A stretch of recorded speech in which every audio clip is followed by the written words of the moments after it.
ontem à noite, 11 da noite. Aí eu digo, não, vai de celular mesmo. Mas vamos lá, tô no ponto. E Tá, parabéns aí para obrigada. levar desse mestrado adiante. Ele já autorizou. Agora deixa eu... A gente é melhor, não sei, talvez seja melhor a gente desligar o vídeo para ficar melhor a conexão, não sei, vocês que sabem. Não sei, professor Marco pode orientar, mas eu vou colocar aqui a tela, deixa eu ver. Vai aparecer aí a tela para vocês. Apareceu?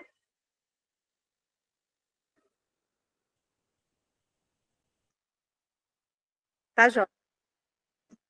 Tá bom. Tá em apresentação aqui. Lá tá? Aí tá?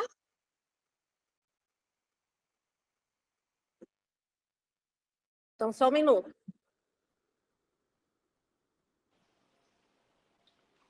Acho que você tem que compartilhar a sua tela inteira e não somente o PowerPoint. Para conseguir o modo apresentação. Deixa eu ver se tem opção aqui. Você está apresentando sua tela, mas deixa eu ver se... Eu não estou vendo...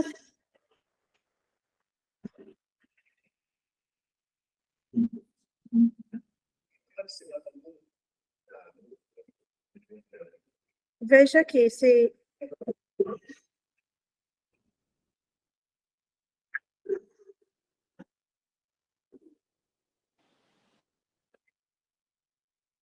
Vamos aqui. Posso? Mas lá ele não está com a tela inteira. Quer tentar ver aqui?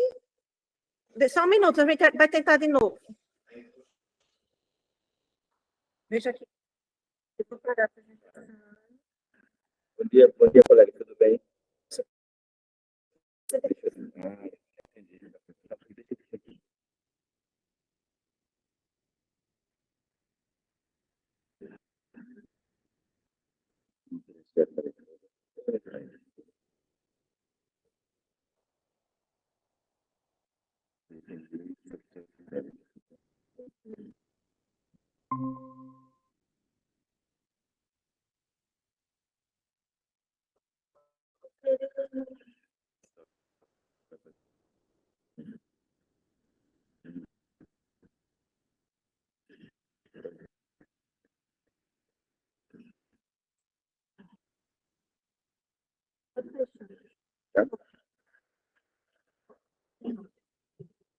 Essa configuração, como é que a gente vai fazer?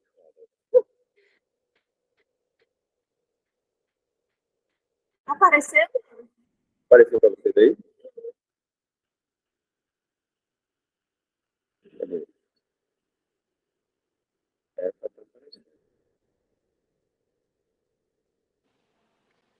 Apareceu, mas apareceu no modo reduzido, no modo de apresentador. Eu acho que você trocar alguma configuração no PowerPoint, lá, talvez ali em cima, quando aparece o modo de apresentação. Já tive problema com isso, mas não me lembro exatamente como resolver. Essa é a opção, né? Quando a gente coloca para apresentar, ele não dá a opção de escolher a tela. Ele não está dando a opção de escolher a tela.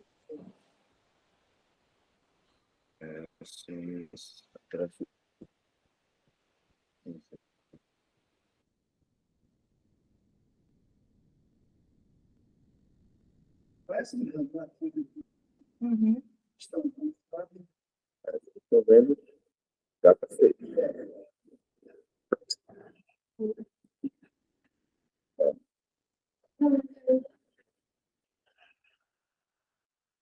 Veja, senta aí.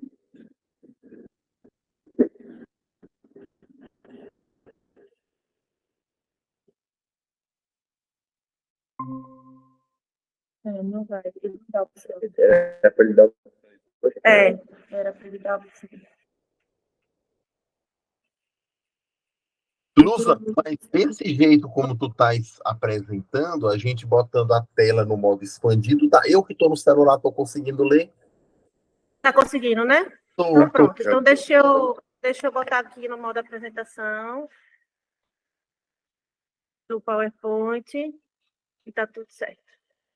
Pronto, né? Peraí, para a apresentação. Ó, dá para ler Pronto. tranquilamente. Ótimo. Então, vou iniciar. Então, eu vou iniciar agora a apresentação do meu estudo de mestrado. O título nós colocamos Criação do Instituto PNV e Sistema LUPA, o uso de tecnologia e triagem visual de crianças escolares. Nós vamos apresentar esses tópicos, iniciando com a introdução. Bem, a introdução é fundamental falar sobre a escola e a saúde visual. O tema geral da minha dissertação foi triagem visual em crianças escolares e o uso de tecnologia para essa finalidade. Então, nessa introdução, eu queria trazer a informação de que a escola e a saúde visual em crianças são diretamente ligadas. Por quê? Porque é na escola que o professor tem contato diário com a criança e é onde a demanda visual dela é aumentada. Então, o professor é o agente que mais pode observar o desempenho visual de uma criança. E no Brasil, desde a década de 70, existem programas do governo federal com incentivo de realização de triagem visual em crianças escolares. Porém, o contexto histórico para iniciar esse estudo foi a pandemia do Covid-19. E fez o quê? Tirou as crianças da escola. Então, uma vez tirando as crianças do ambiente onde mais elas podem ser identificadas como problema visual, como resolver esse problema? Além disso, a pandemia do Covid-19, colocou as crianças na frente das telas, e isso foi um fator de risco para o aumento da incidência de miopia.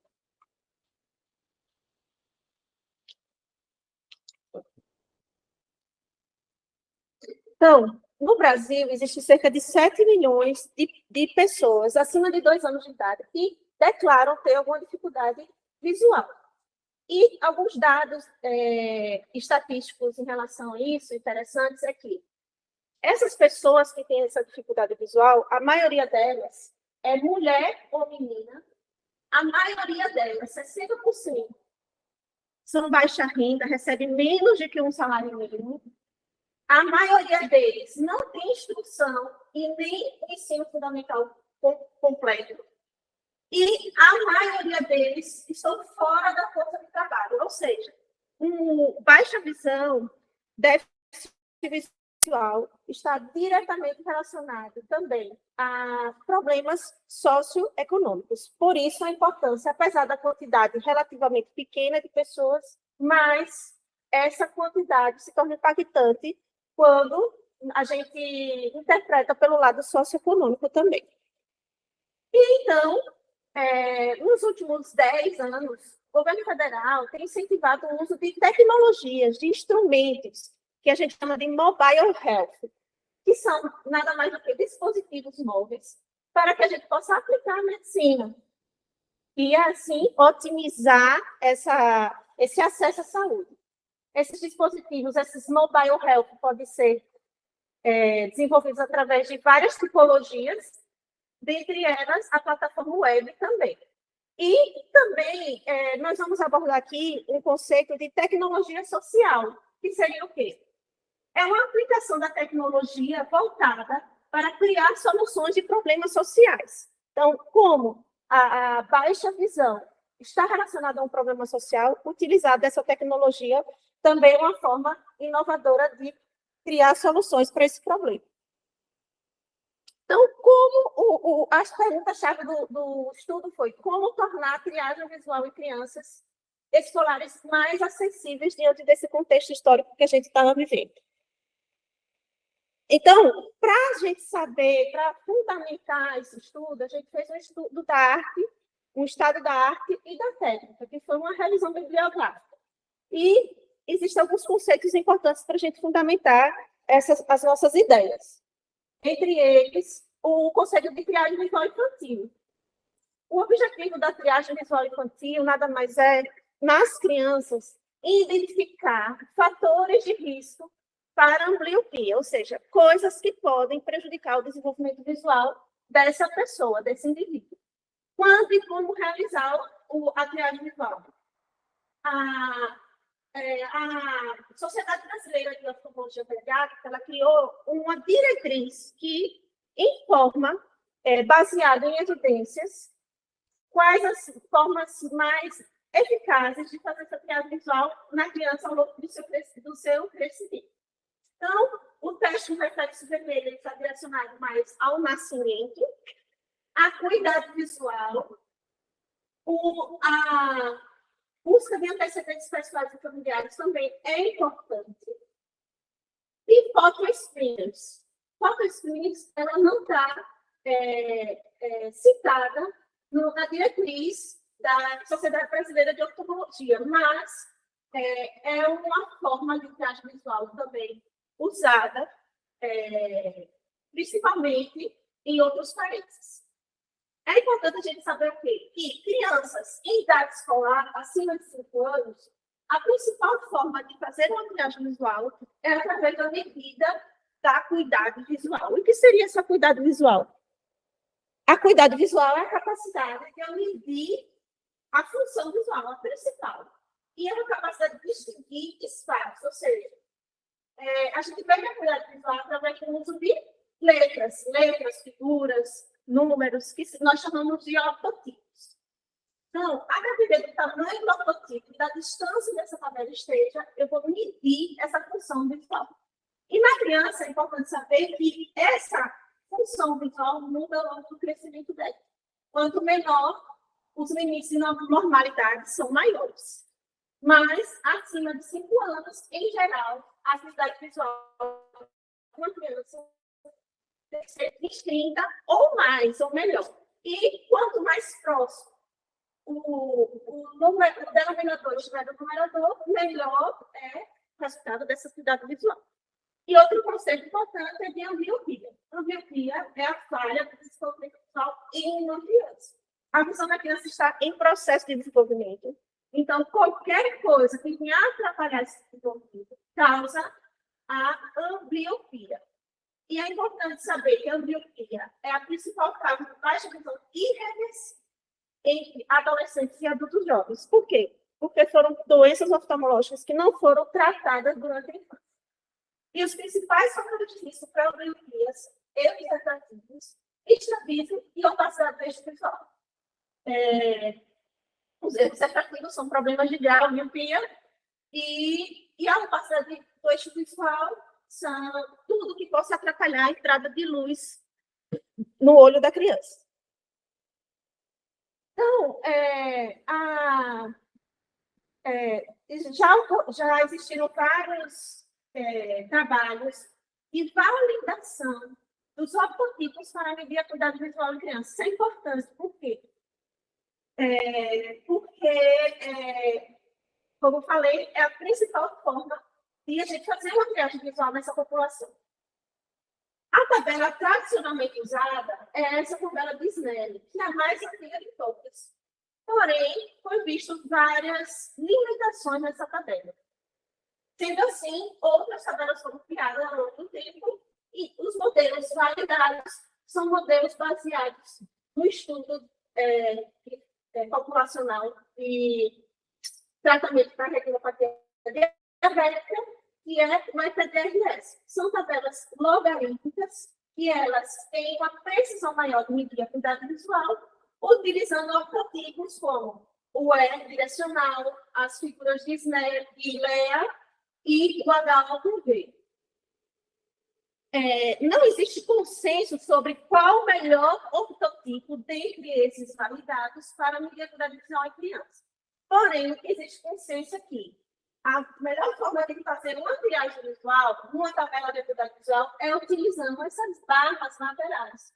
Porque essas barras laterais, elas evitam o fenômeno de crowding e amontoamento das letras. Fica melhor de distinguir os ortotipos utilizando essas barras laterais nas tabelas de acuidade visual.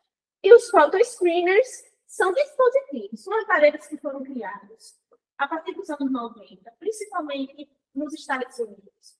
Eles utilizam luz infravermelha para captar imagens do centro da pupila da criança. Isso é uma forma de medir o erro refrativo dela. Então, eles foram amplamente estudados e desenvolvidos e se mostraram muito eficazes para poder fazer triagem visual. Porém, o alto custo deles faz com que eles sejam mais direcionados para crianças pré-escolares, porque elas têm dificuldade de informar a atividade visual dela. Então, os photoscreeners ficam mais para crianças pré-escolares. E os antecedentes pessoais familiares importantes é a gente saber que toda aquela diretriz da sociedade brasileira, ela é direcionada para crianças saudáveis. Ou seja, crianças que têm histórico de doenças sistêmicas, infecciosas, história familiar de doenças oftalmológicas na infância, elas, por si só, já é um fator de risco para desenvolver doença oftalmológica. E existem alguns trabalhos também publicados utilizando questionários que perguntam sobre o tempo de tela nas crianças. Quantas horas elas passam por dia usando a atividade de visão de perto? Quantas horas elas passam por dia fazendo atividades ao ar livre? Isso também já se mostrou ser fator de risco para o desenvolvimento de miopia. As principais doenças oftalmológicas na criança são os erros refrativos. Essa tabela resume que os erros refrativos são as principais doenças que acometem a criança logo após o estrabismo e também a ambliopia. Estima-se que em torno de 4% das crianças elas têm ambliopia.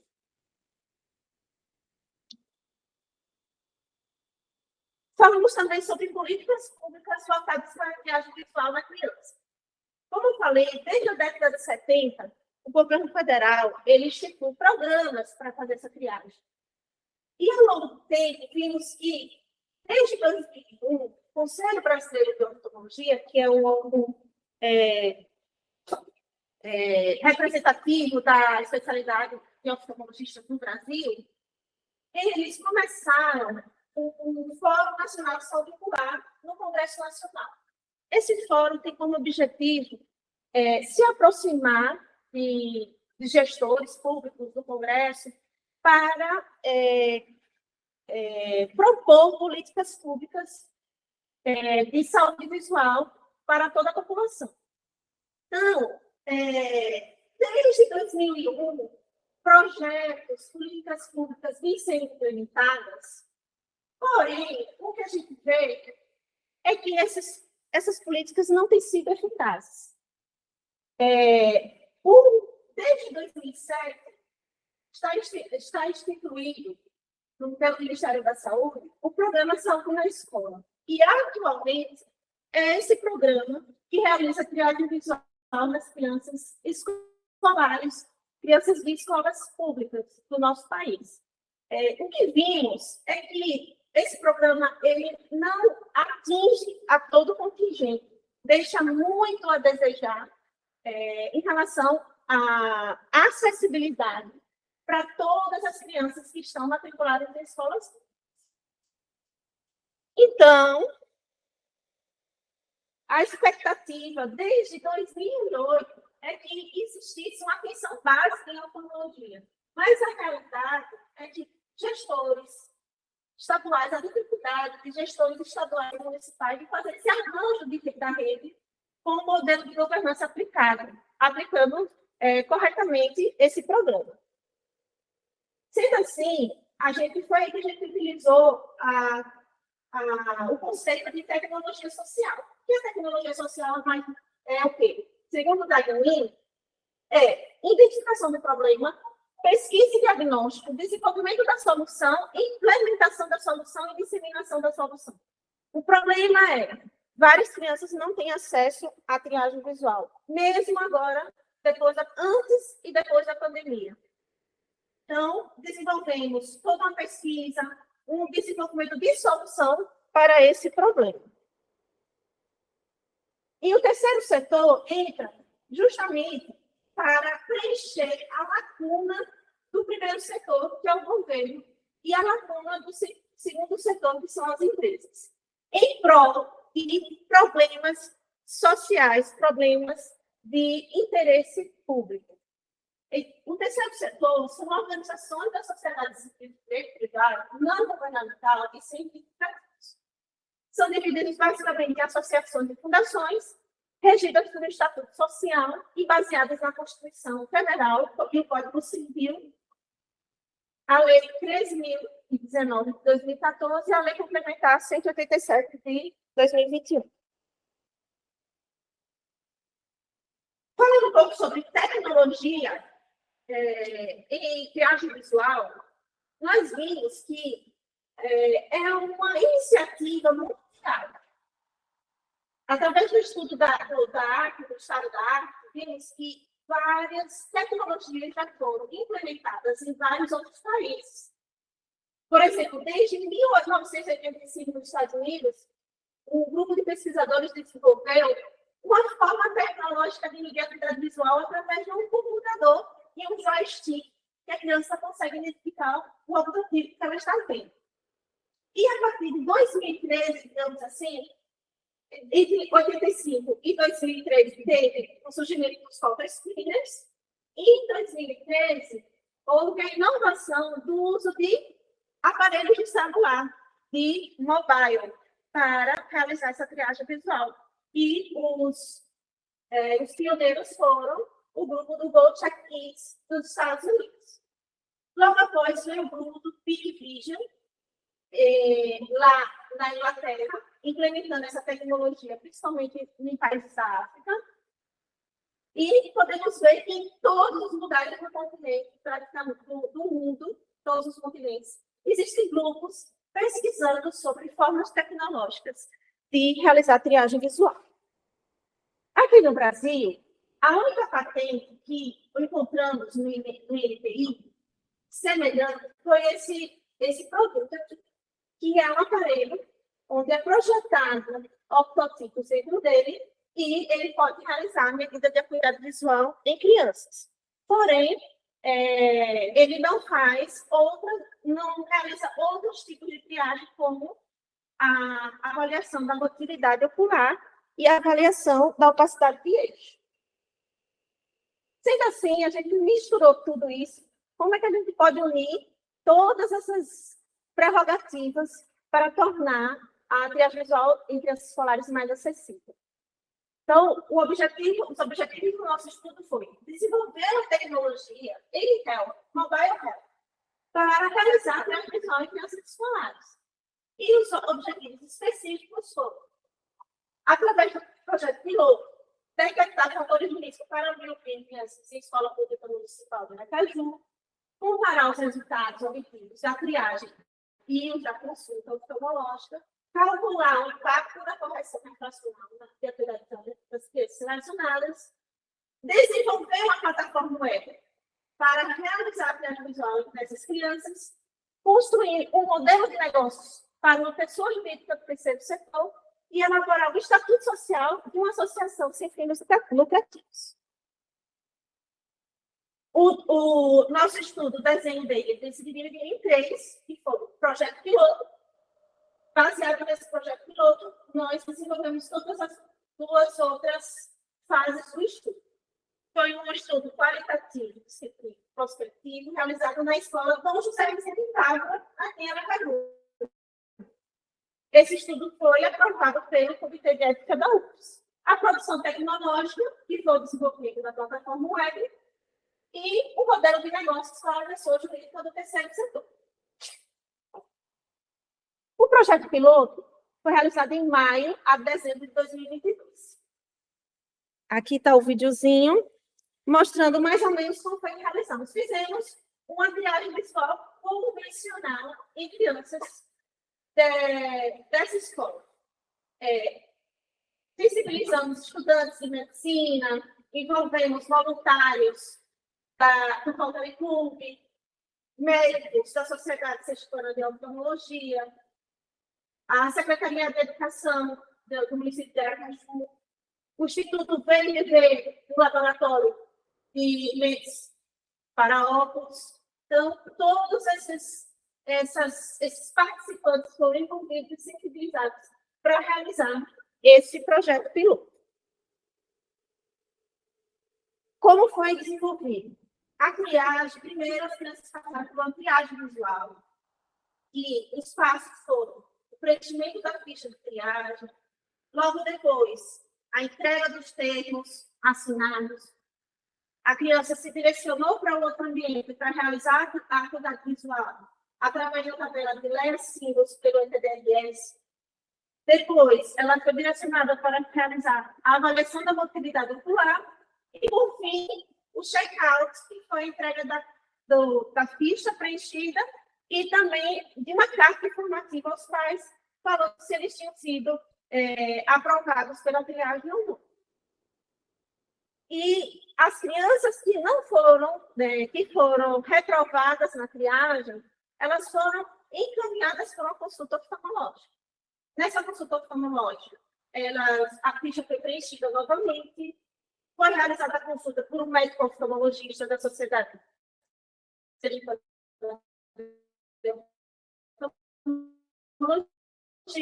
e principalmente por mim, foi feita uma retração estática, a avaliação da mobilidade ocular, da microscopia, fundoscopia, e no check-out, as crianças que precisavam de óculos, elas escolhiam as armações e também levavam uma carta informativa aos pais. Esse projeto, ele teve várias dificuldades técnicas durante o desenvolvimento dele.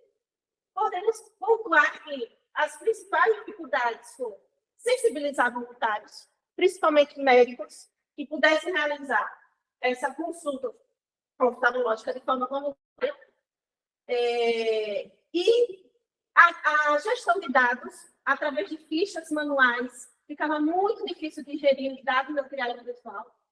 Além disso, a dificuldade de estrutura para o consultório, porque as consultas estavam sendo realizadas aqui no Hospital Universitário e o container que foi disponibilizado foi interditado, de maneira que o projeto teve que ser interrompido. Em dezembro, houve a entrega dos óculos de todas as crianças que precisaram e participaram desse projeto. A partir das dificuldades desse projeto, da experiência desse projeto, nós desenvolvemos a plataforma web. O desenvolvimento dessa plataforma web foi baseada na metodologia de User-Centered Design, que é uma metodologia que se baseia nos usuários, nas necessidades do usuário desse produto. Os objetivos dessa plataforma foi, nós desejávamos desenvolver uma plataforma que pudesse gerenciar os dados da triagem e auxiliar na tomada de decisão, aplicar questionário, apresentar link de acesso, oferecer possibilidade de uma assinatura digital dos termos, apresentar um link de acesso para um vídeo educativo que pudesse ensinar como realizar uma triagem visual, apresentar os resultados da triagem, classificar essa criança de acordo com o risco e prioridade de consulta oftalmológica e oferecer a possibilidade de armazenamento de dados de consulta oftalmológica em um prontuário eletrônico. Essa plataforma foi desenvolvida junto com o Instituto de Pesquisa em Tecnologia e Inovação de Sergipe, IPTI. O desenho do nosso produto ele se baseou nos usuários. Então, a plataforma web daria acesso a 3 tipos de usuário. O primeiro usuário seria a pessoa responsável por poder fazer a matrícula dessa criança nessa plataforma web, a entrada das informações dessa criança.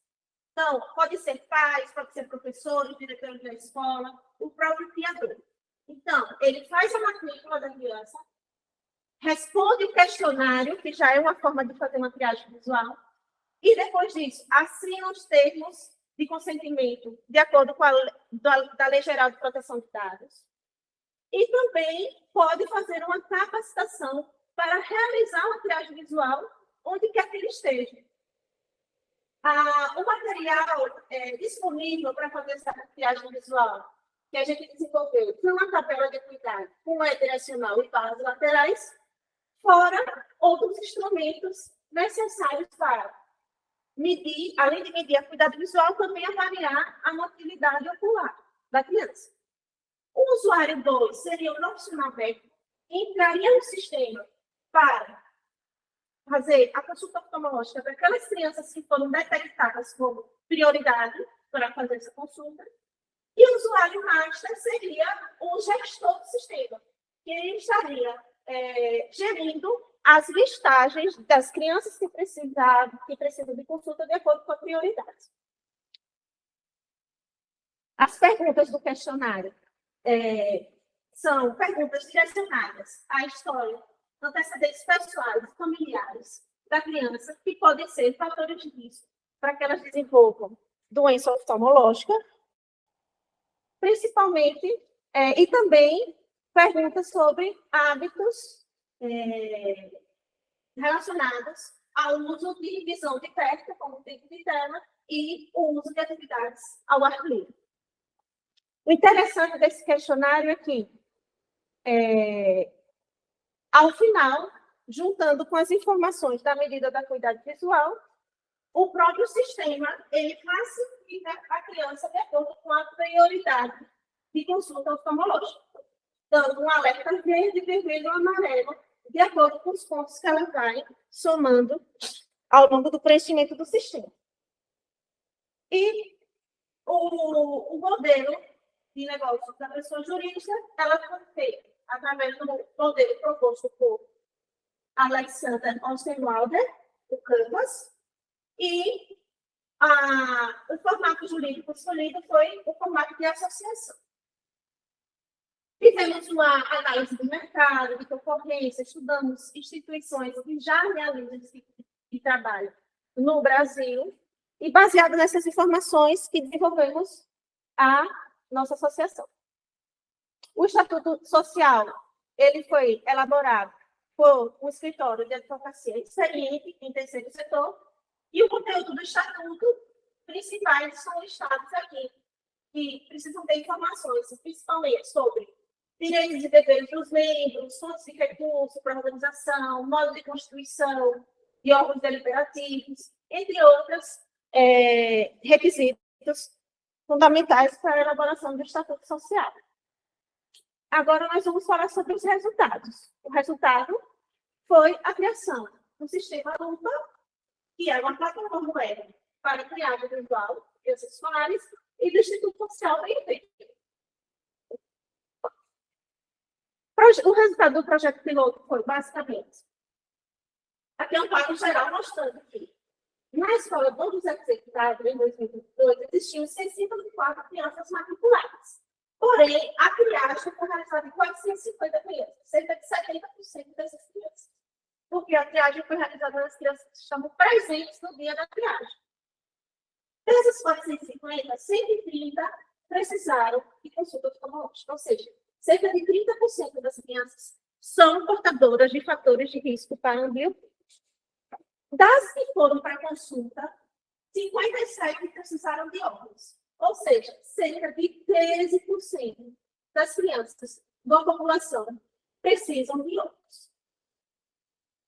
O projeto piloto viu que 94,5% das crianças que tinham alguma alteração na consulta foram identificadas na triagem, e que 93% das crianças que tinham alteração da mobilidade visual evoluíram para a cuidado visual normal após a prescrição dos óculos. Ou seja, o impacto de uma correção refracional é bastante positivo na maioria das crianças.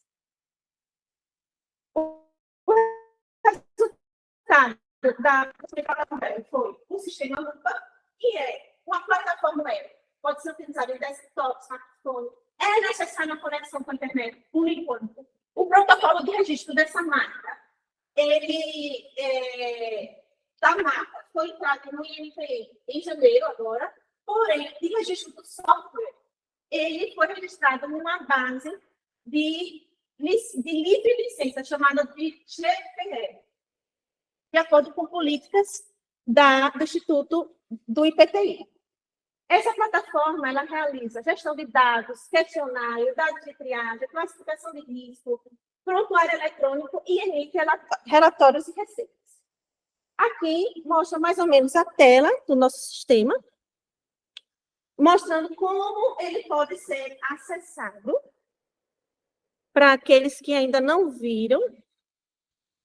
Então, o usuário que faz a matrícula, ele coloca o nome da criança de acordo com a escola que a criança já está matriculada. Após preencher os dados da criança, ele vai para a tela de questionário.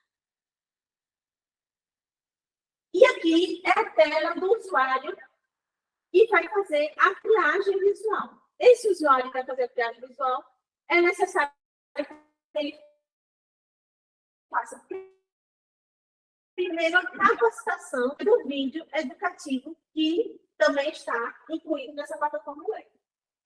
Então, ele seleciona aqui na triagem visual a criança que está matriculada e abre a tela de triagem visual e vai colocar os resultados da triagem visual que ele aplicou na própria sala de aula dessa criança. Aqui é um vídeo de capacitação que está dentro da plataforma, que é explicando como utilizar, como realizar a triagem visual. O passo a passo de realização, além de informações básicas sobre como funciona a visão da criança e a importância da triagem visual.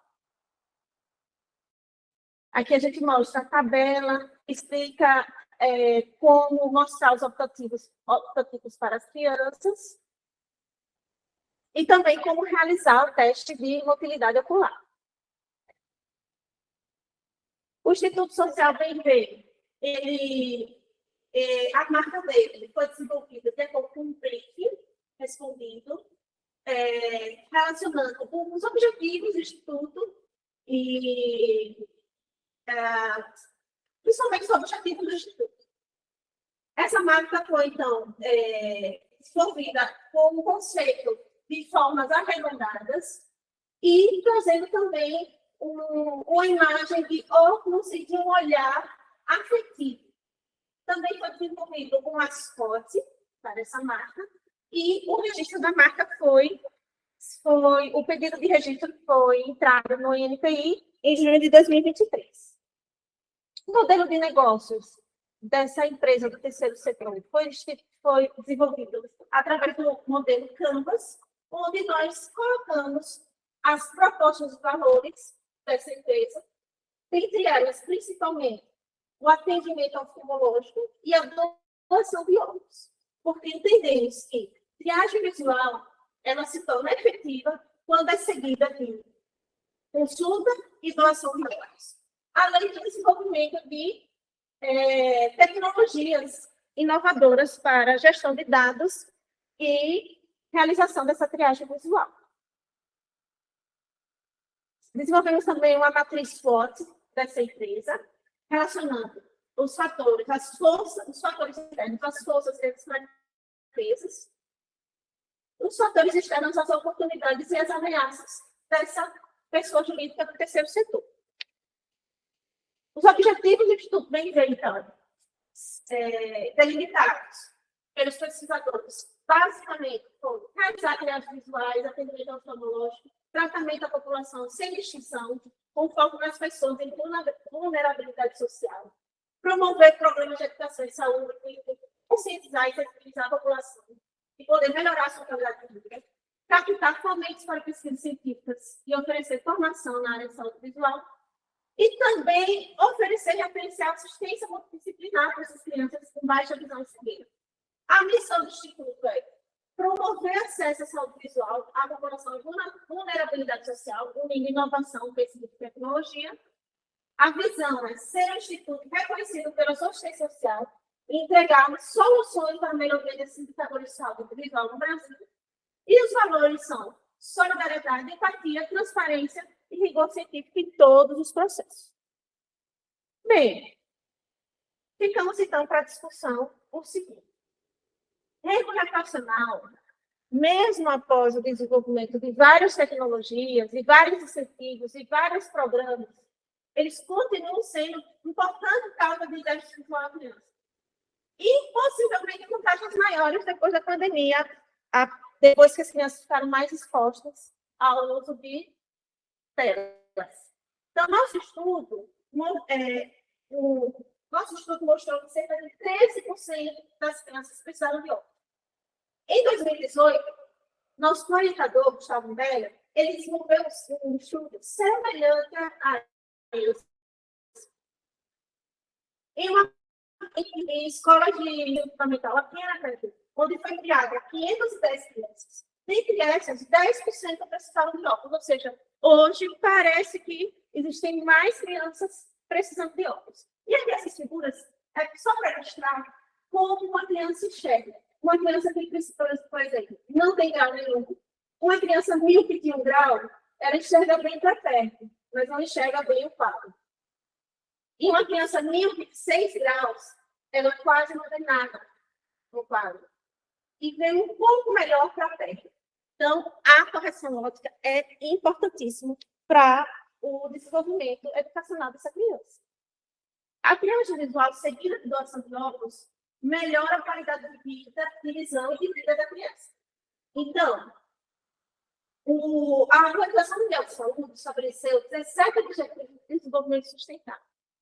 Dentre esses, o cuidado com a saúde visual, ela pode contribuir para alcançar pelo menos 7 desses objetivos. Por exemplo, uma melhor visão pode contribuir para uma melhor saúde, pode contribuir para a diminuição da pobreza, pode contribuir para uma melhor educação. Enfim, a saúde visual está no centro dos objetivos de desenvolvimento sustentável da Organização Mundial de Saúde. O sistema LUPA, ele contempla requisitos importantes dessa educação visual. Por exemplo, ele contempla antecedentes pessoais, contempla cuidado visual, contempla mobilidade ocular, contempla capacidade de meios.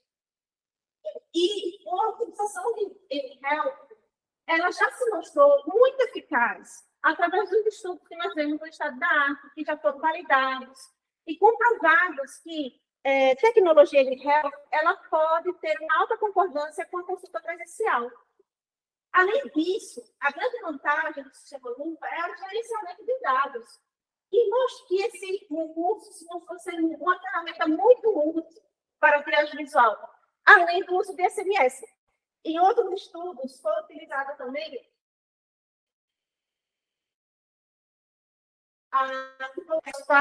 para lembrá-los da consulta, da triagem. O LUPA ainda não contempla essa tipologia, mas pode ser adicionada no futuro. O terceiro setor, hoje, não é só trabalho voluntário.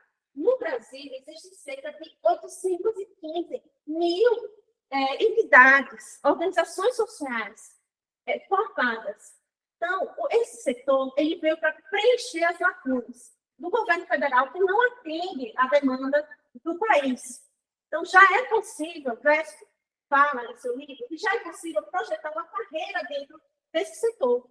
Então, não é só sobre trabalho voluntário.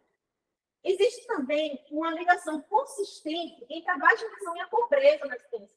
Por isso que a gente precisa alcançar essa população mais necessitada. E uma das formas de alcançar é através do terceiro setor.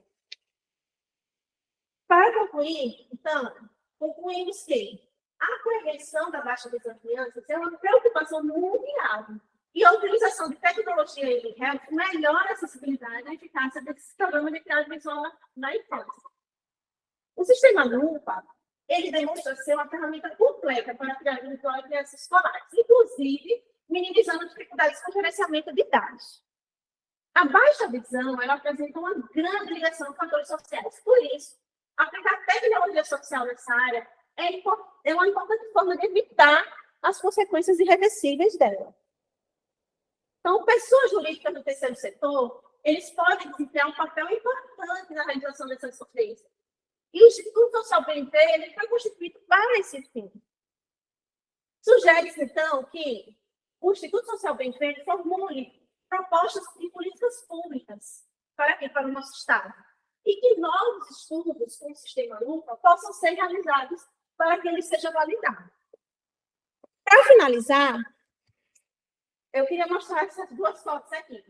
E na data de qualificação, o professor Jefferson lembrou que há muito tempo atrás eu participei de um trabalho realizado na África. E eu achei interessante esse vídeo porque, para mostrar para a banca e para todos que saúde visual é um pensamento, é uma preocupação mundial, não tem fronteiras. E aí, eu queria só mostrar para vocês aqui onde foi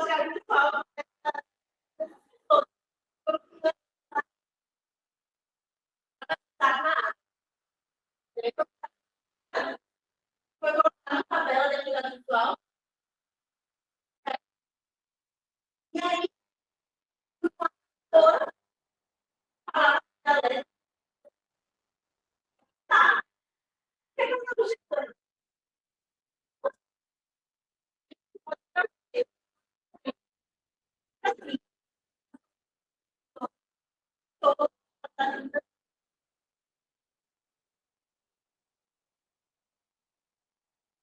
Então, agradeço a todos envolvidos nesse trabalho, agradeço a banca, agradeço a minha família, agradeço aos meus cursos de saúde, aos amigos, aos professores, funcionários, às crianças e aos pais.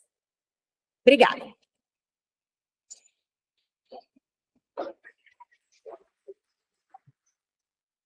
Bom, professor Jorge, está me ouvindo? Oi. Pronto, estou ouvindo direitinho, sim. Então, Deixa eu sair daqui. ele tem que estar ouvindo. Deixa eu só sair daqui. Vou parar a apresentação. Certo. Eu estou ouvindo direitinho. Hoje foi bom, né? Deixa eu virar a tela para que a gente possa se ver.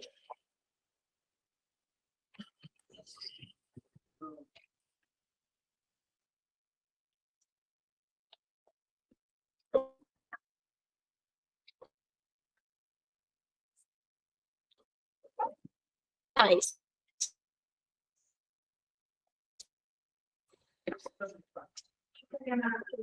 Dia, Jorge, Gustavo, Marco, vamos dar início à missão da Lusa. Como a gente costuma fazer, o primeiro arguidor é o mais distante da história. Então, professor Jorge, o senhor pode começar. Ok. Vocês estão conseguindo me ouvir? Porque no finalzinho a voz estava bem cortada para mim, mas está conseguindo me ouvir?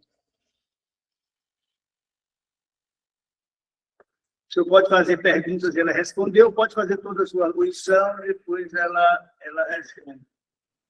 Eu vou fazer daqui alguns comentários e no meio dos comentários, à medida que a gente for andando, eu tenho algumas perguntas para ir fazendo, tá? Assim, primeiro eu queria parabenizar a Lusa, parabenizar o orientador pelo projeto em si que foi levado adiante, que eu sei que é bastante trabalhoso. Então, parabéns pela coragem, pela determinação de levar tanta coisa adiante. A princípio, assim, eu diria assim, eu vi dois grandes objetivos, né, que seria o desenvolvimento da plataforma Lupa, eu ia dizer plataforma Lupa, plataforma Lupa, e e da empresa Bem-Ver, certo? Então, assim, tudo bem, o trabalho já está concluído. Se fosse uma coisa para começar, eu diria assim, vamos focar numa coisa só, porque é muito trabalhoso. É complicado a gente levar uma tese com mais de um objetivo, né? Embora que eles são intercalados, mas criar a plataforma é uma coisa, desenvolver a empresa já é outra, totalmente diferente, e depois conversam entre si. Então, aqui daria para levar dois trabalhos paralelos, até com pessoas distintas. certo? Mas aí eu queria te perguntar algumas coisas em relação, a princípio, à plataforma. Primeiro, elogiar, eu gostei muito da ideia, a ideia dos pontos para fazer uma classificação de risco, como a gente vê hoje, qualquer pessoa que chega no hospital, mesmo que seja particular, entra numa classificação de risco para ver se tem que ser atendido logo, se não tem. Então, já que o SUS não consegue atender a todos de maneira ágil, ter uma classificação de risco é muito útil, eu gostei muito dessa ideia. Gostei do nome, né, lupa, achei muito legal o nome, do símbolo, tudo mais, como tu comentas na tese, que é uma coisa que você já vem na mente, né? Opa, lupa, eu estou procurando, eu quero buscar alguma coisa, eu quero destacar alguma coisa, mas aí vem uma dúvida que essa plataforma já existe na web, Professor porque Jorge, oi, pronto, pode falar. não, é que estava travando, mas agora tá bom. Tá. Talvez, se estiver falando, tire o vídeo, e nós vamos tirar o vídeo também, que às vezes Sim, isso melhora pronto. depois a gente, quando quiser. Eu acho que o problema do som pode ser de vocês aí presenciais, porque eu estou ouvindo o Jorge muito bem e vocês de vez em quando estão falhando. Inclusive, no final da apresentação de luz, a gente percebeu que cortou um pouquinho. Ele também comentou isso, eu também Eu vou observei a desligar o mesma nosso coisa. vídeo. Pronto. Pronto. Então, assim, a plataforma, ela já Pode existe na continuar, web, professor. e eu botar, eu consigo localizar, porque eu cheguei a botar a plataforma Lupa, e, na verdade, o que eu encontrei com Lupa é uma plataforma com alguma coisa de agropecuária e outra de processo, busca de processo. Ela já existe na web, de fato? Não, ainda não, professor. Ainda não existe na web. Tá bom, certo, beleza. Aí, outra coisa que eu queria saber, tu fizeste a triagem de algumas crianças, de uma escola, tudo mais, essa triagem desses meninos que foram separados e depois atendidos, receberam óculos, como tu apresentaste aí, a lupa chegou a ser usada nessa triagem, tipo assim, para já fazer um teste dela, um começo de validação, ou ela existe todo o arcabouço, mas ela ainda não foi usada na vida prática? Não, ela ainda não foi usada. Na verdade, iniciamos o projeto com a intenção de validar uma forma de identificar estrabismo através de fotografia, que é mais ou menos o que já está publicado, mas só que não podemos ir avante, e diante das dificuldades do projeto piloto, foi que mudamos o objetivo para o desenvolvimento do Lupa. E aí nós desenvolvemos o Lupa, mas não tivemos o tempo hábil para validar ele. Beleza. Bom, então eu acho que a pergunta seguinte que eu ia te perguntar, eu acho que, na verdade, já está respondida, que eu ia te perguntar o seguinte, eu vi que a plataforma, ela, se não for feita por um professor, um profissional de saúde, o próprio pai poderia assistir um tutorial de como checar a acuidade visual, mas aí eu acho que ninguém ainda usou a plataforma, que aí a minha dúvida foi, será que os pais, assim, entendendo pelo, como é que eu vou dizer, o nível de conhecimento da família das crianças que, em geral, estão mais sujeitas a ficarem esquecidas, enxergando mal, sem tratamento adequado. No mesmo mostragem, que eram as pessoas de menos recursos e de menos estudo.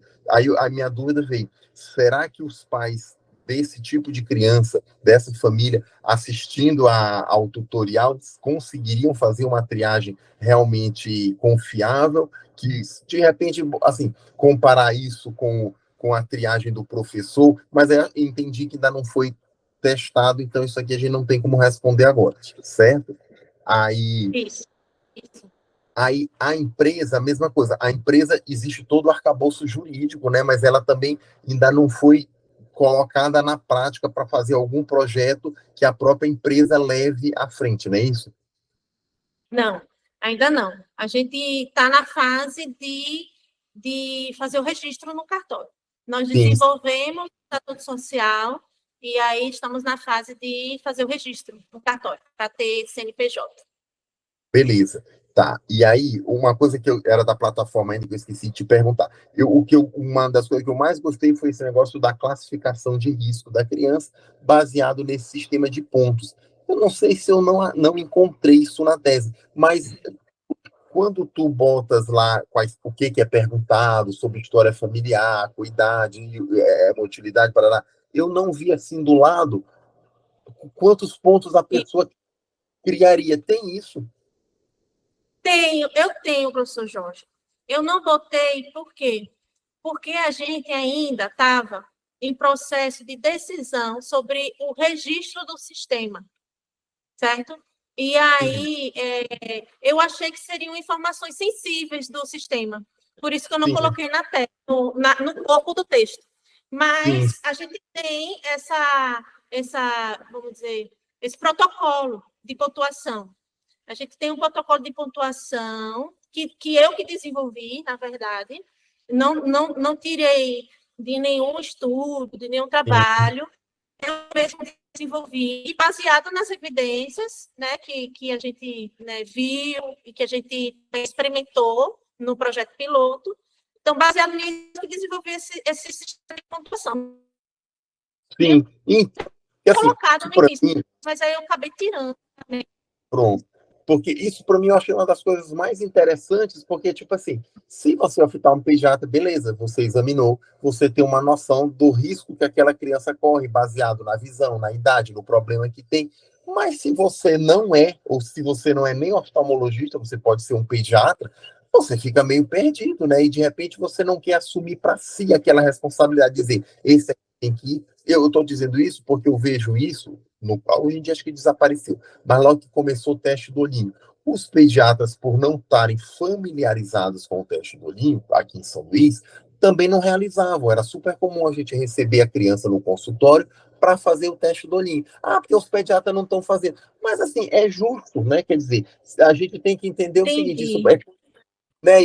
Isso é que nem filme americano, você tem direito de permanecer calado, mas tudo que falar pode ser usado contra si no tribunal. Quer dizer, se o pediatra não for suficientemente tratado, ele vai fazer o teste do olhinho e dizer, esse aqui tá ok, esse vai para o médico, e se der errado, e se ele triar errado, quem responde ao processo? Quem vai botar a cara para bater na hora? Ele, né? Então, se ele não for treinado, tanto que houve um tempo que aí a residência de pediatria, a gente passou aí na residência de pediatria, dar algumas aulas para os próprios preceptores, para eles treinarem os seus residentes, para poder, vamos dizer assim, o negócio andar. Porque, claro que sem treino, ninguém queria assumir o risco de triar errado. E nesse negócio do risco, eu achei interessante por isso. Quer dizer, não tem como estar um oftalmopediatra na linha de frente. A gente sabe que o oftalmopediatra falta no mundo, não é no Brasil, nem em Sergipe ou no Maranhão. Então, quem precisaria tratar, pelo menos tem que ser o pediatra, ou às vezes um agente de saúde.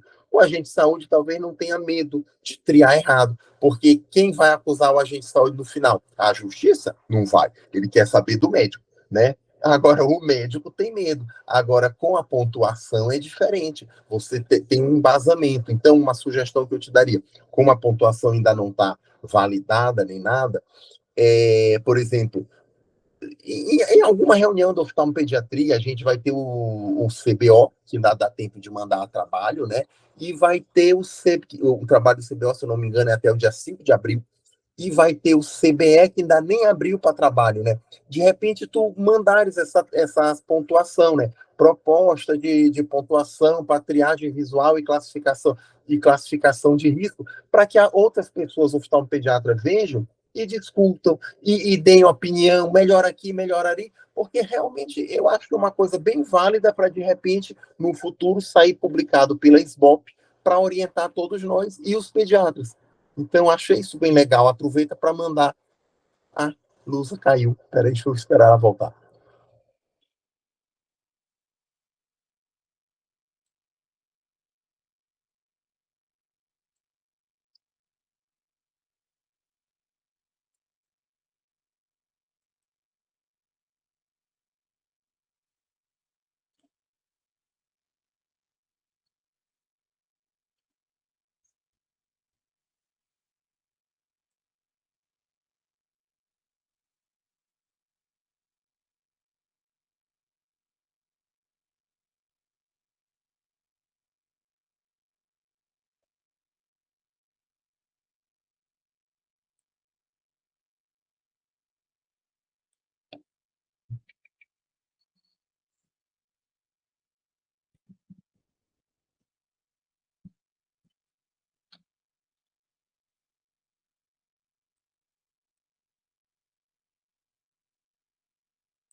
Ela mandou mensagem aqui dizendo que está voltando já. Acho que...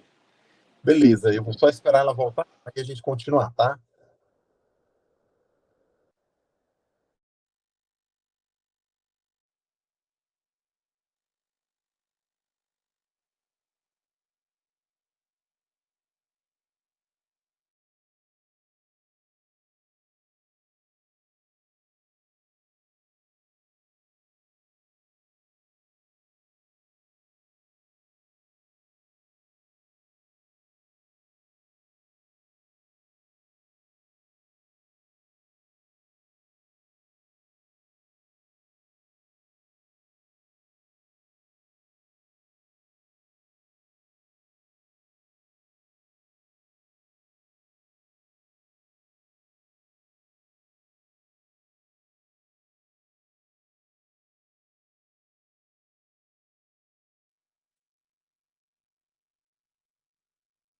Tá bom, a gente... Não, isso aí acontece mesmo. Já aconteceu até em participação. Voltamos. Pronto, beleza. Voltou? Tá... Exatamente. Já. Pronto. Vamos estar aqui de volta. Então, Lusa, eu não sei até onde tu viste o que eu estava falando, mas assim, eu gostei muito dessa classificação de risco. Então, assim, a minha sugestão que eu te dou, prepara ou para o brasileiro ou para o CBE para apresentar, como, por exemplo, proposta de classificação de risco para atendimento, para triagem ou atendimento oftalmológico. Hoje, a presidente da SBOP não é Cristiana Roncone? Não, a presidente é Júlia. Ah, presidente Júlia. Mas conversa com elas, né? Acho que Cristiana é vice, tá aí pertinho em Feira de Santana. Conversa com elas e tudo, porque eu acho que vale a pena apresentar isso para todo mundo, trabalhar em cima disso, e de repente no futuro sair como uma chancela da própria SBOP, né? Uma coisa para divulgar entre pediatras e criadores no Brasil inteiro, porque é muito legal. Tu vai no Norte e Nordeste, Maceió? Vou. Pois leva isso, eu queria ver com meus olhos. Certo? Por favor, gostei demais disso, certo? Aí eu vou terminar, que já estou me alongando muito, agora são só alguns comentários, que, assim, não tem nada a ver com a tua tese, mas alguns comentários. Ah, não, mais uma pergunta que eu ia te perguntar. Aquele negócio das barras laterais na hora de fazer a triagem visual para evitar o crowd, né? Assim, que tu apresentaste como algo que deveria ser feito, meio que de rotina, para evitar esse fenômeno da criança se atrapalhar. Aí eu só interrogo o seguinte, quando a gente faz assim, a gente tende a supervalorizar a acuidade visual, porque a criança não vai ter o problema do confundimento. Então, vamos dizer, eu não estou dizendo que não deva fazer, eu só acho que quem está triando tem que mudar seus parâmetros. Por exemplo, se eu não me engano, na tese, tu botas que de 0,5 para baixo seriam as crianças a partir do amarelo, se eu não me engano, é isso. Então, se eu vou usar um método de triagem com essas barras laterais que melhora a resposta, talvez eu deva jogar um 0,5 para 0,6 ou 0,7, porque senão eu vou terminar pegando crianças que vão ter uma acuidade mais baixa e que eu não vou conseguir perceber porque eu estou triando de uma maneira mais fácil, vamos dizer assim. Mas realmente é uma coisa muito útil para a gente ter a informação. A gente só tem que fazer o ajuste do nosso linear, certo? E agora, só alguns pequenos comentários, como tu mesmo já disseste, existem vários produtos, né, no mercado, entre aplicativos de mHealth, plataformas e outras coisas mais, que tentam ajudar o Sistema Único de Saúde. Existe, entre aspas, eu diria, uma ideia do governo de tentar aproveitar essas várias ideias para fazer o SUS funcionar melhor, mas, infelizmente, o nosso SUS na verdade, a grande porta da corrupção no Brasil. Ele não vai melhorar tão cedo enquanto a gente não tratar da corrupção. Ontem mesmo eu vi uma reportagem dizendo que nossa classificação de corrupção mundial até piorou, ou seja, tão cedo não vai melhorar, porque, na verdade, é o grande válvula de escape por onde todo mundo consegue roubar verba. É a mais fácil, a mais difícil de ser fiscalizada. E o SUS, na verdade, é isso. Falta política pública séria, se faz muito alarde de saúde na escola. Seria bom se eu tivesse um SUS que me desse suporte. Quer dizer, o saúde na escola faz presencialmente o que essas várias plataformas e aplicativos tentam fazer de uma maneira mais rápida, sem a presença do médico. Mas o problema é, Depois que eu trio e separo, tu separaste um tanto que precisava de óculos. Deu óculos, graças a Deus, 96% melhoraram com óculos. Então, pelo menos, resolveu a vida de 96%. E os pobres dos 4% que não precisam de óculos, precisam de algo a mais. Tratar ambliopia com tampão, ou a cirurgia ainda vai, porque quando é cirurgia, ainda sai, porque é bonito para o político criar um mutirão, agora no Maranhão estão chamando de fila zero. Teve um ano passado, vai ter outro fila zero esse ano. Opa, mutirão de fila zero. Eu operei 20 estrados no ano passado de fila zero, devo operar mais outros 20 agora. Só que o que a gente faz? A gente tria estrábicos de 10 anos para mais. Por quê? Porque eu não tenho como triar, ou como eu não tenho como triar, eu não tenho como tratar a ambliopia dos pacientes abaixo de 10 anos se minha fila de SUS está de 1 ano e 8 meses, certo?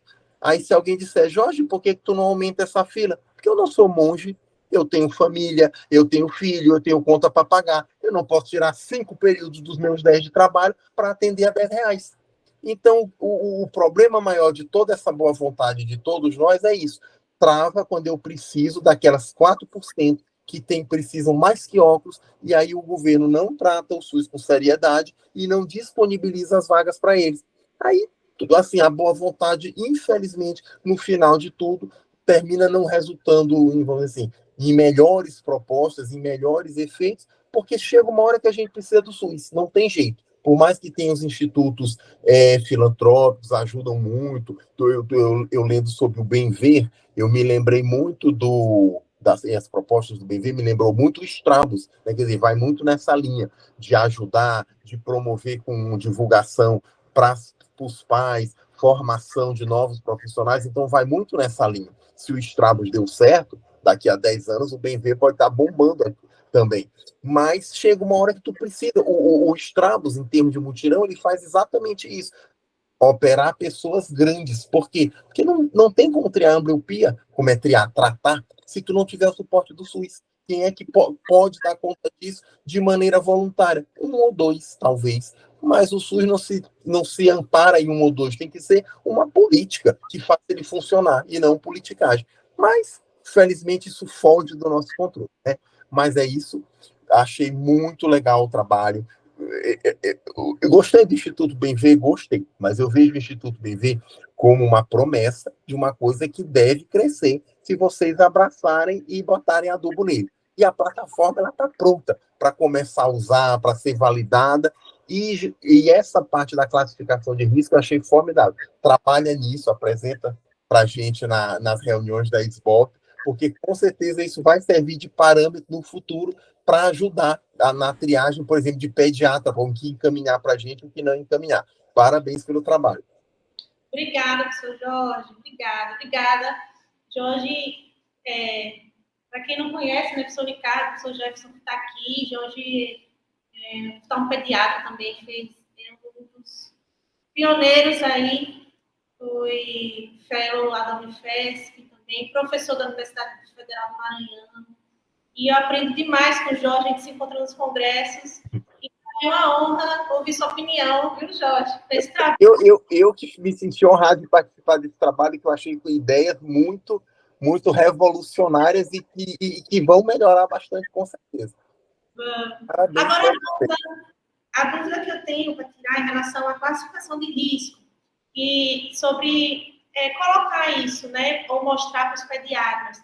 Porque, basicamente, o que eu fiz foi, de acordo com a resposta, eu fui criando pontos para a resposta, certo? De que maneira o conhecimento dessa classificação, você acredita que o pediatra sabendo que se uma criança tiver uma cuidado visual de 20/60, vai ganhar mais pontos, ele sabendo disso, é como se ele pudesse ter mais atenção na medida da cuidado visual. O que o conhecimento dessa classificação poderia mudar, né, na funcionalidade ou na usabilidade do questionário, do sistema? Pois é, eu imagino assim, por exemplo, uma criança chegou para consulta normal num posto de saúde, aí o próprio agente comunitário, o próprio enfermeiro tirou a acuidade dele, Aí tem aquela parte de interrogatório familiar, tipo, sei lá, de repente se tem grau elevado, se tem alguém cego, se isso, se aquilo. Então, só que assim, o que que tu fazes com isso, com esses dados? Tem cegueira na família, parece que a mãe usa óculos grosso, a criança tem uma visão de 0,6 e tem, sei lá, 5 anos de idade. O que que tu fazes com isso? Para a gente que é oftalmopediatra, aquilo parece muito óbvio. Mas para quem não vive nesse mundo, o que que eu faço com essa criança? Eu mando para onde? Ele precisa de consulta oftalmológica, porque esses 10,06, tudo bem, deu 0,6, mas ele está com 0,7. Mas ele tem fatores de risco na família, certo? Tipo, mãe com grau elevado, tio, irmão que é estrábico, e um olho deu 0,7, o outro olho deu 0,5. No geral, ele tem 0,7. E aí, o que que eu faço com ele? Será que ele não é um ET micro? Precisaria tratar? O que que eu faço com ele? O pediatra, com certeza, vai ter dificuldade de decidir. Aí, os que forem mais conscienciosos vão terminar mandando para consulta, que diz antes pecar por excesso do que por falta. Os que não forem tão abarrotados de paciente para atender, não vou nem me meter nessa área, que eu não domino, vou querer abraçar uma coisa que depois pode se voltar contra mim, dizendo que eu que errei. E é lógico, ele não é porque ele é mau, é porque ele quer se defender, todo mundo é, né? Se eu pegar um paciente que eu vou operar e está hipertenso, eu mando dar remédio, eu mando conversar com o pediatra. Quando chega para mim, até o paciente está com 18, não sei o quê. O que que faz de conversa com anestesia? Ele que está lá para isso, sou eu que vou resolver.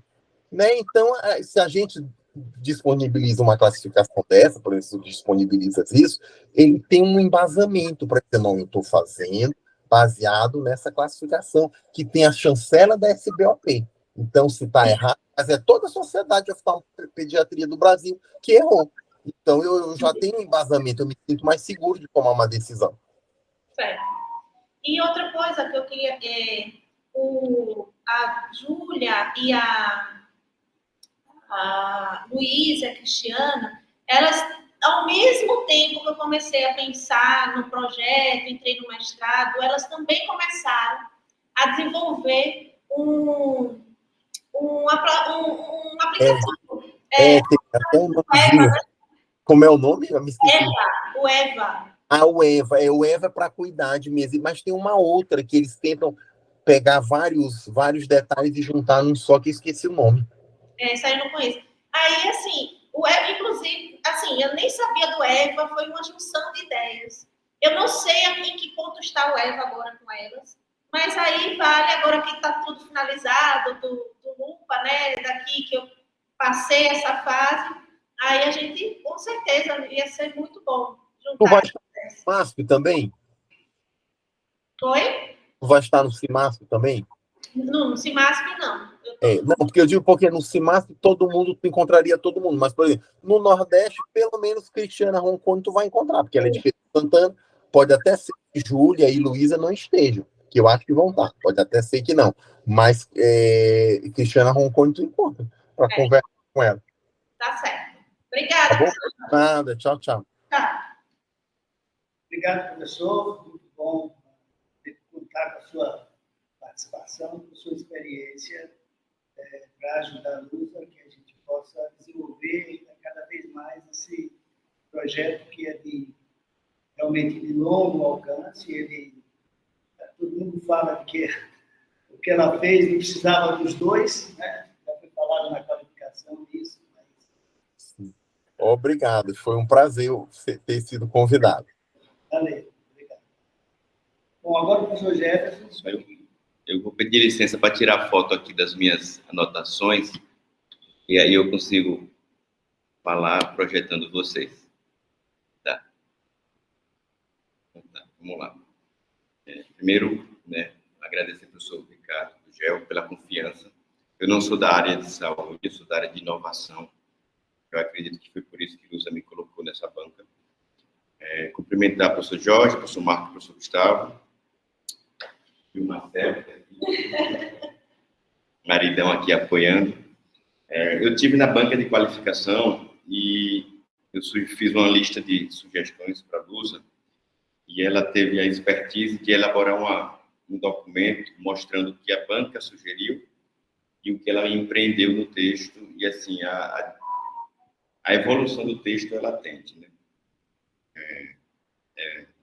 ele ganhou uma ordem, ganhou uma lógica, né, que aí facilita demais enxergar que ela cumpriu o requisito de uma dissertação de mestrado. Então, assim, eu acho que meu papel aqui é olhar para esse texto e imaginar, né, e conferir se o exercício monográfico da dissertação foi realizado. E eu acho, Lusa, que você fez e fez com louvor, né? Eu acho que, como o professor Ricardo disse, você fez mais do que devia para a dissertação de mestrado, mas você fez muito bem, você colocou a ordem, tá? Tem alguma coisinha para fazer, mas agora é com calma, porque, como eu te disse ontem, para mim, você já é mestre. Você agora tem que pensar no seu doutorado, porque ele disse, o mundo só respeita os doutores. Na qualificação, basicamente, a gente sugeriu que fosse rearrumada a ordem do texto para que ele ganhasse uma lógica. Porque eu entendo que o tema em si, ele é um tema muito pertinente. Eu fico feliz com a área de inovação. Eu vejo a área de saúde aplicando ali as ferramentas. Você aplicou SWOT, você aplicou Canvas. Inclusive, Luz, deixa eu fazer um parênteses aqui. Eu já estudei Canvas um pouquinho e eu nunca vi Canvas aplicado para organizações sociais. Provavelmente existe, né? Daria um trabalhozinho aí, se você quiser pensar no futuro, deixa de fazer alguma coisa relatando o seu estudo, né, de Canvas para organizações sociais. Eu acho que isso é bem legal. Tem um colega meu do meu departamento de administração que eu acho que ia ficar bem feliz em ajudar a gente nisso aí. Bom, e aí você aplicou ferramentas de gestão, né, a ideia de tecnologia social, para um bem maior, né? Isso é inegável e você fez realmente o que ter sido feito para cumprir sua dissertação, tá? Então, assim, realmente, sobre o tema, o mHealth e a tecnologia social, eu acho que você atingiu o objetivo, tá? E aí, ainda sobre o tema, eu penso nos outputs da sua pesquisa, né, que é uma coisa que a gente já conversou também um pouquinho. Cara, eu tive eu vi você falando, Luz, aí, porque você fala muito mais do que está no seu texto. Isso é uma raiva que eu tenho de você, né? E você me deu uma ideia que eu achei massa, cara, que serve para sua tese de doutorado. A relação entre baixa visão e pobreza. Você disse, não, isso existe. Cara, me traga o dado, elabore isso. Isso é uma tese de doutorado maravilhosa. Eu vi que você, nessa última versão também, você deu uma ênfase em políticas públicas. Eu acho que é um output maravilhoso para a sua pesquisa. Só que se for pensar, pensando no perfil de Lusa como pesquisadora, se for pensar em políticas públicas ou a relação baixa visão e pobreza, eu acho que você vai optar por baixa visão e pobreza, eu acho. Mas você tem material para uma tese de doutorado, tá? Eu queria que você observasse com calma agora as questões formais do seu texto, matação, a BNT, esse negócio todo. Resumo, tem umas coisas para fazer, não vou mencionar isso, está na versão que depois eu te mando, mas passa para alguém fazer essa correção, tranquilo, sem estresse, tá? Isso não empobrece nada seu texto, tá? Uma coisa que eu senti falta, Lusa, nessa última versão. Na sua fala, você, em alguns momentos, se traz uma crítica sobre o objeto que você está tratando. Por exemplo, quando você tratou de políticas públicas. Você mencionou lá políticas públicas, é um texto pequenininho, mas você mencionou. E você fez uma crítica. Você disse assim, política pública não... As políticas existentes, elas não conseguem atingir ou abranger... Não está no texto aí. Talvez valeria na discussão ou na conclusão que vocês tentaram escrever, fazer um parágrafozinho sobre isso, certo? Então, esse é um exemplo, mas você teve outros exemplos que você se posicionou e eu achei legal isso, né? E você trouxe o tema, apresentou a parte teórica do tema, os fundamentos, você criticou, quando eu falo crítica não é só falar mal, é se posicionar, mas não está no texto. Acho que vale você pensar isso com calma, depois do carnaval. O professor Gugel também vai querer passar um tempo sem te ver, então fique tranquilo. Outra coisa que eu achei massa na sua apresentação, que alguma coisa que você deveria colocar no texto, são as figuras. Você faz uns esquemas legais na apresentação, eu não vou me lembrar qual foi agora, que poderia estar no texto. Aquele fluxograma que está ali, ele é meio feio. Quando você apresenta o fluxo da entrada da criança, da triagem, ele está certo, o fluxograma está certo. Só a figura que pode ser melhorada, eu posso te ajudar nisso aí. mas não prejudica. Eu entendi, eu li e entendi. Só que existem outras metodologias, como o PPMN e o arquivo, o software chama Visage, que ele é mais simples para o leigo. Então, é como se você pegasse, imagina aquele fluxo que você botou ali, depois eu recorto a página, e você fizesse de um jeito que a mãe da criança chegasse na recepção e olhasse, eu entendi o que é que eu tenho que fazer. Do jeito que está ali, é um uso interno, tá? Então, acho que valeria também com calma, tá? Não prejudique nada, mas com calma melhorar essas figuras, enfim. Bom, e aí, Luza, eu estou quase lá, tá? Você já sabe que eu quero que você melhore o seu texto de conclusão, tá? Você cansou nisso aí, mas vai dar. Você pode, por exemplo, tentar explorar as respostas dos seus objetivos específicos, com mais clareza, e dar alguns encaminhamentos. E aí, onde eu venho na minha penúltima fala, que é o seguinte: eu queria que, com muita calma, você pensasse nos encaminhamentos da sua pesquisa. Você concluiu, né? E agora eu vou fazer o que com isso? Vai ficar parado? O senhor Ricardo não vai gostar de saber que o bem ver vai ficar parado. Tá? Então, pense com muito carinho nisso, porque você trabalhou muito nisso aí. Eu lembro na sua seleção do mestrado, você me perguntou, mas isso aqui dá certo? Você usa da esse programa é próprio para isso. Então, você construiu um legado e dê sequência nisso. Tá? E, por fim, Luza, o que eu queria te dizer é o seguinte, que deixa eu contar uma historinha rápida. O pessoal conhece o Karl Marx pelo Capital. São 3 volumes de 1.500 páginas. Independente de quem gosta ou não gosta de Karl Marx, o fato é que ele escreveu um tratado que nós seguimos aí por 100, 200 anos. Mas a tese de doutorado do Marx não foi o Capital. Foi sobre linguística polonesa. A grande obra do Marx veio depois que ele terminou o doutorado dele. Por que eu estou te falando isso? Porque eu acho que você aprendeu. Ser mestre não é esse texto que você me apresentou. Ser mestre foi o caminho que você percorreu até aqui. E eu acho que você aprendeu com esse caminho pra caramba. Né?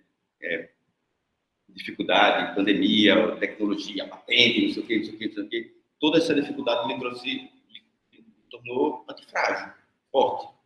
Né? E isso é ser mestre. Né? Então, pense que a sua grandeza ainda te está por vir. O mestrado lhe trouxe a ferramenta que você precisava e o título, claro, para você seguir em frente. Velho, não desperdice isso.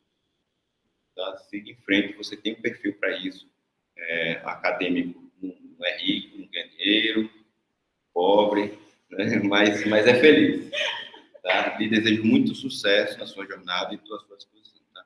Professor, era isso que eu tinha para falar, até porque eu já tive na qualificação. Obrigado, professor. Na verdade, enfim, a figura do membro que foi da qualificação tem muito essa função de ver se as coisas que foram feitas, acho que Lusa se preocupou em realmente cumprir essas recomendações e as coisas ficaram muito bem organizadas. Eu acho, Marco, você pode falar?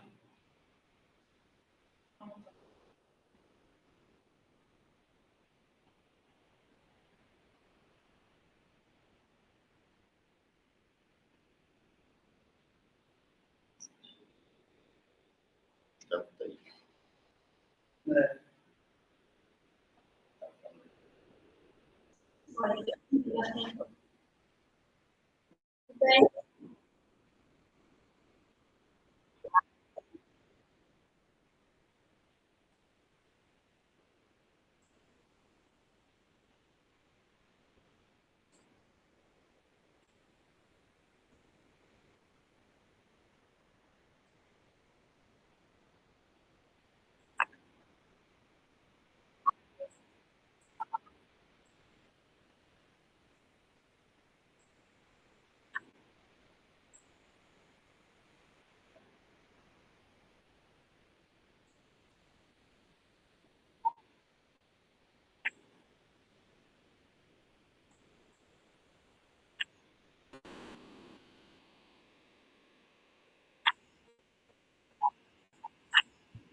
Aqui é a Turuna.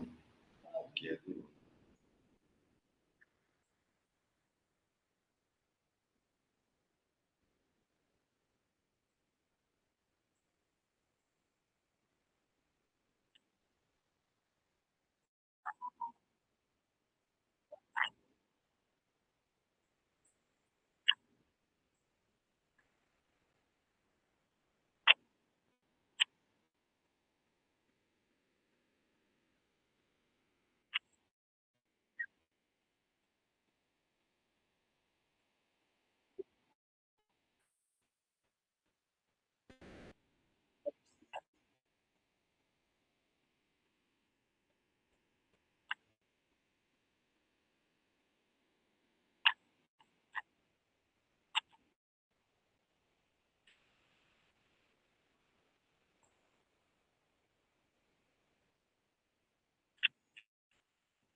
Só uma dúvida.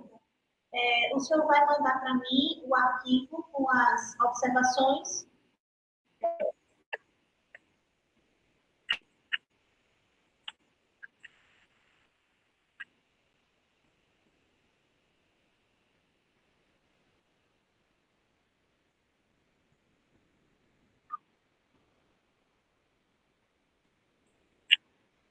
Obrigada.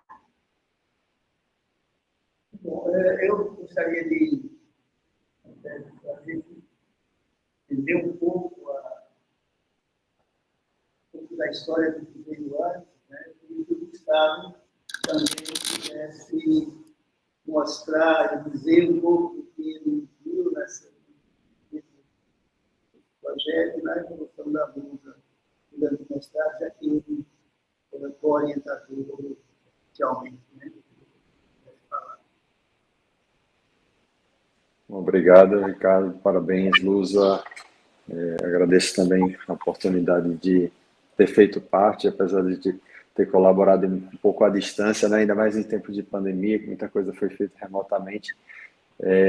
Mas eu acho que a ideia principal, que é tentar prevenir a cegueira, a baixa visão, combater o mau desempenho escolar por problemas visuais, eu acho que esse é o grande objetivo desse projeto. E, como foi comentado anteriormente, isso terminou gerando alguns desmembramentos que não necessariamente fariam sentido no primeiro momento para começar um mestrado ou até mesmo um doutorado, mas no final das contas isso significa que Lusa foi buscando soluções diferentes e foi buscando formas de chegar ao objetivo que foi proposto. E eu falo isso até com uma certa propriedade de causa, como o Lusa também colocou isso em algum momento que eu participei de desenvolver alguns projetos anteriormente relacionados ao mesmo tema. E eu também pensei e refleti muito sobre várias das coisas que ela falou, várias das coisas que ela até desenvolveu. Já tinha tido alguns contatos com o próprio pessoal do IPTI para tentar desenvolver algum aplicativo, aplicar tecnologia social, e a gente sabe que hoje, com toda essa evolução tecnológica que tem havido, eu acho que focar em tecnologia é fundamental. Eu acho que eu não consigo imaginar um rastreamento de acuidade visual como esses que eu já fiz, que ela já fez, que nós fizemos e temos feito ao longo do tempo, com deslocamento de equipes grandes para as escolas, até mesmo o próprio treinamento de professores não é tão simples assim, requer recursos humanos para isso. E com tudo o que a gente tem visto de evolução fantástica da tecnologia nos últimos tempos, eu não consigo imaginar um futuro próximo diferente da tecnologia falando por si só, atuando por si só, e a criança só indo lá ou colocando o olho em algum lugar, ou dando alguma informação que ela mesma vai se comunicar com algum dispositivo, que pode ser até o próprio celular da família em casa ou algo na escola. Ainda não consigo vislumbrar exatamente a solução final, e Lusa está buscando isso, e assim como várias outras pessoas ao redor do mundo também têm buscado. Então, eu acho que essa busca por um sistema de rastreamento, a própria execução do piloto, e com todas as suas dificuldades, ainda mais em meio à pandemia, e a conclusão com a criação de uma associação sem fins lucrativos para colocar em prática esse projeto, e de uma forma um tanto acessória, não como talvez o objetivo principal do mestrado, mas culminando com isso de uma forma a conseguir colocar em prática todas essas ideias. Eu acho que isso representa o quanto ela pensou, teve dificuldade, voltou atrás, buscou novos caminhos e foi buscando soluções para que isso acontecesse. E eu acho que essa junção de uma experiência prática com tecnologia e com uma entidade que, sendo realmente, ao se concretizar e ao evoluir, amadurecer, ela isso que se propôs, e tendo como objetivo principal capitanear a execução dessas ações que possam atuar em escolas ou mesmo em outros espaços, buscando reduzir a cegueira por intermédio dessa entidade. Eu acho que faz todo sentido, e é um caminho que a gente sempre pensa como uma solução, e muitas vezes falta a coragem de colocar em prática, o tempo, a determinação, e Lusa conseguiu juntar tudo isso numa dissertação de mestrado. Eu acho que isso foi fantástico, e eu só tenho comentários positivos e parabenizar a Lusa e todos que se envolveram direto ou indiretamente colaborando com essas ideias. Acho que era o que eu queria falar de principal. Obrigada. Obrigado. Estamos juntos aí, precisando sempre da colaboração sua e da supervisão para que essas coisas tenham um resultado muito bom. Eu queria, antes de a gente passar para a reação mesmo, né? Eu queria alguns comentários, acho que da minha parte, não oftalmologista também, né? Mas pediatra, e vendo crianças e sabendo da necessidade que existe de que elas sejam bem cuidadas por sua saúde visual, quanto isso também interfere no desenvolvimento como todo daquela criança que vai passar a ser jovem, passar a ser adulto. Então, todas essas coisas que a gente tratou aqui, isso, muito em função do que a Lusa e o Gustavo têm de percepção da função da oftalmologia socialmente, né? Para que, ao promover a boa saúde visual, esteja promovendo, na verdade, o desenvolvimento do nosso país como um todo. Acho que é isso que aquela ideia que o professor Jorge falou, de criar, né, uma maneira de avaliar a questão da saúde visual, tudo isso vai tudo no caminho. Eu fiquei só com uma dúvida, Lusa, sobre o questionário, né, que você desenvolveu. Ele ainda não está validado, não é? Então, acho que isso é uma etapa que precisa estar feita, porque em qualquer momento que a gente for usar, alguém vai perguntar. Você acha que aqui é verde, amarelo, mas o quanto isso, por exemplo, corresponde a uma avaliação real daquilo que você está inferindo a partir das respostas. Então, eu acho que, a meu ver, o principal talvez processo a fazer nesse momento para poder o seu trabalho ficar mais forte é justamente fazer essa validação. Tem maneiras de fazer que são bem mais rápidas, mas elas também podem ser, ela própria, um trabalho completo que mereça até, de certa forma, uma publicação. Então, acho que isso precisa fazer. O resto é ajeitar o que nós temos para pensar realmente no doutorado. Bem feito. Não tem como a gente, nesse momento, chegar, depois de tanto trabalho,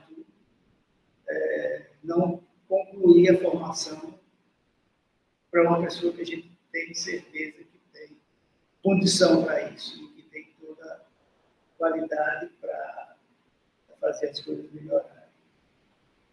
Então, eu acho que só fica essa questão da validação para poder as coisas ficarem completas.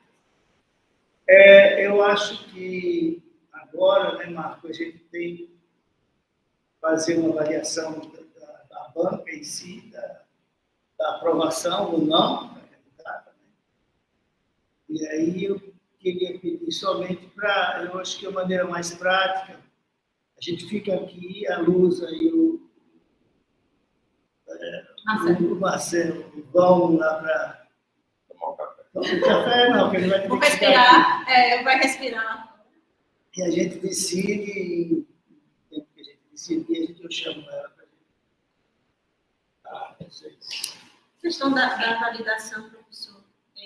O questionário em si não foi validado, mas que as perguntas que foram usadas no questionário foram baseadas, vamos dizer, nos estudos, né, dos fatores de risco. Veja, você tem que, de alguma forma, oficializar a validade do questionário. Sim. Como é que você vai fazer? Vamos. Isso poderia ser um objetivo futuro, Uma coisa que pode ser até mais simples, se você realmente pega todas essas perguntas, que é o que eu usei, foram usadas em situações com a mesma finalidade. Então, de certa forma, já estão validadas. Já são válidas. Então, o resultado que eu encontrei, ele consegue medir gravidade, foi isso que você fez, né? Verde, amarelo, vermelho. Se você mostrar e pronto, garantir que faz, usamos ele, pronto. Mas precisa. Tá jóia. Vocês dois.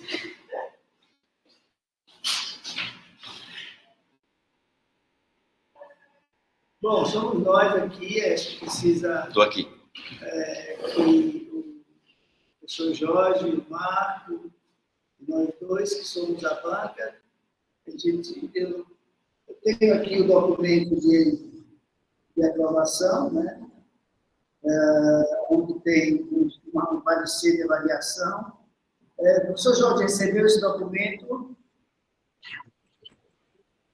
Oi? O parecer de avaliação da defesa, o senhor recebeu? Com certeza que foi aprovado, né? Não recebi. Mas o senhor recebeu um documento assim, ó? Não recebi. Eu até perguntar.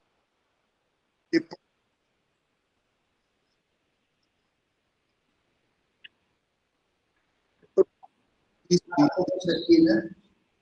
Mas então, não precisa o parecer dele.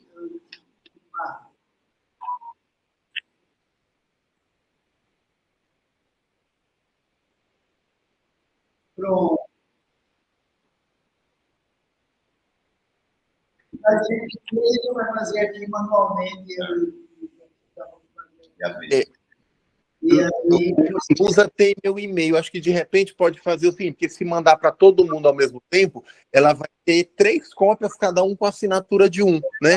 Aí manda para um, assina, devolve, manda para outro, porque, por exemplo, para mim, quando chegar, só porque eu devo estar ocupado trabalhando, mas em 1 hora eu já devolvi assinado, eu só não devolvo antes que eu devo estar...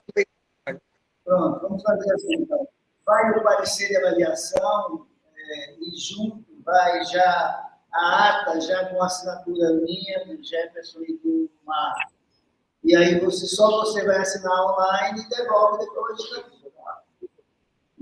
ata e do seu parecer, né? A gente manda por e-mail ainda hoje, viu? Pronto. Já leva para a sua secretária lá. Bom, então, consideramos que vai estar aprovada, né? Sim, com certeza. Vou chamar. Pode chamar.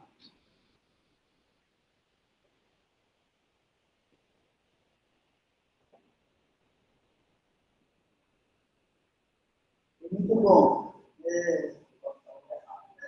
O Jorge, talvez a Luz já tenha dito, mas desde o tempo da graduação, a gente tem feito coisas juntos, sei da qualidade e do envolvimento que ela tem quando ela decide fazer. Bom, então, a banca se reuniu após grandes discussões. Os que você está falando.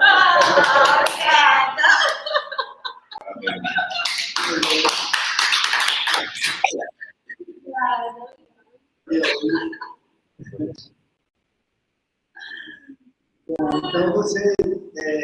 agora você tem a palavra. Parabéns, mestre. Obrigada. Não, fica isso aí, né, Marco? Faz aí que é para sair no Instagram do programa.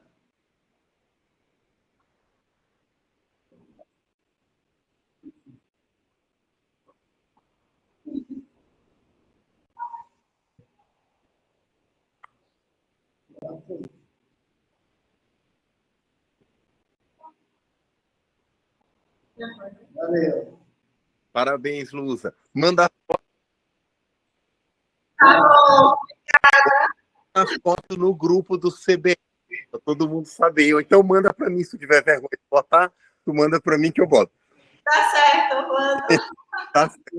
Bom, então hoje você vai receber o seu parecer para preencher e a ata já só para assinar digitalmente e devolver para a gente.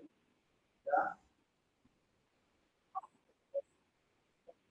Se você quiser, veja, a Lusa pode levar lá, deixa com a ave. Isso, eu vou deixar com nada. Obrigada. Muito obrigada a todos vocês. Professor Ricardo, né, nossa parceria desde a graduação. Obrigada, Gustavo. E o professor Marco também, como ele falou, ele me ajudou muito, contribuiu com algumas ideias. Eu fico feliz por você se sentir um pouco coautor desse projeto. O Jefferson, fundamental com suas ideias brilhantes de inovação. Muito obrigada. Jorge, nossa, um carinho e admiração só aumento. Obrigada, meu marido, que está aqui do meu lado, meu parceiro. A todos, muito obrigada. Parabéns. Tchau,